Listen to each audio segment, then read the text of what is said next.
Yeah. Okay, welcome back. Yeah, this is the after show of the um well, you'll have to excuse me for a quick second.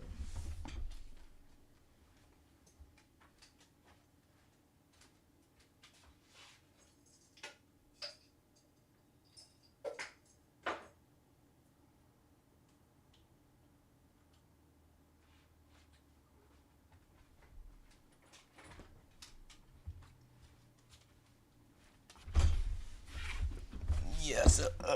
Yeah, so in that last one I was starting with golly, this thing really got me good. It's like a tree, it's like a little branch. But in that last one I started to speak about blacks always following the money. I didn't really touch too much on it. I only talked about the stimulus checks. That could be led further into um,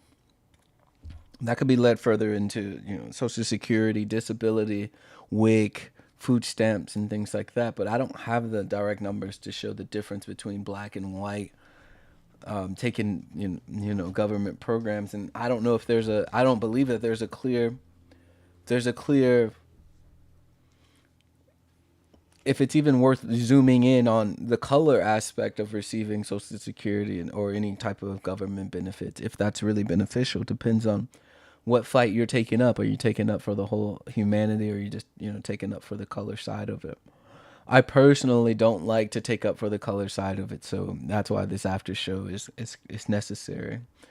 Um, there's a certain point to where, and this will be a show in the future, but there's a certain point where um, being black, being African American, there's so many names for it. Being a negro, being these things where you have to identify with them, because if you don't identify with it, then you're excluded from that party, and you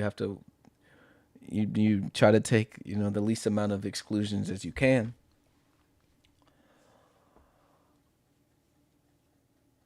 So at a certain point, to walk in your authenticity is gonna turn it's gonna take the masses, turn the masses against you. So this is why I took the route of identifying with the black community. I don't know if I even identify with the black community in the last one. I more so was speaking about the black community. I guess I was trying to identify with the black community as well.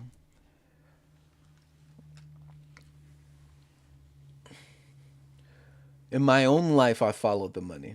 In my own life, in the American dream, what was brought to me was make the money, have the house, have the car, and have the two children. And looking back, I wish I would have went that way a little bit more sometimes. But I do know how much this freedom of life is. And does it have a cost to it? What is cost? What is real life day to day? How many people are truly living in a day to day? On one hand, poor people, they have to live paycheck to paycheck, so every day does count in a different way.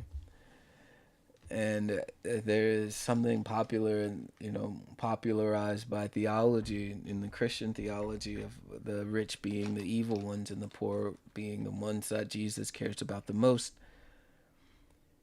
And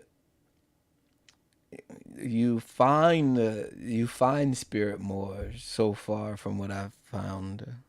You find spirit more. You need the Holy Spirit, or rely on the Holy Spirit more, when you don't have as much money in your pocket.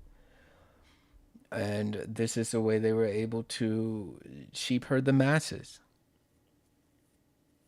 The message changed from being just closer to God because of your circumstances to being reliant on God because of your circumstances. And this is something I care deeply about. All right. Where else were we going with that? The American dream. The American dream is where we were going with that. How's it working out? People live in these homes. Oh my gosh, these people live in these homes Here's the thing: if you have a family of three, you have to have 5 children. For it to really matter, you have to have 5 children. If you have 2 kids, there's no point in having a family. You need 5. You really need 8, or else you're pretending to you're pretending to be a family person. It doesn't take that much willpower and effort to take care of 2 people. It just doesn't. You can pretend as though you're sacrificing your life for these 3, 4 people, but you're not. All right, that's enough for now, though. Peace. It was a good time. Good show. Peace, peace, peace, peace.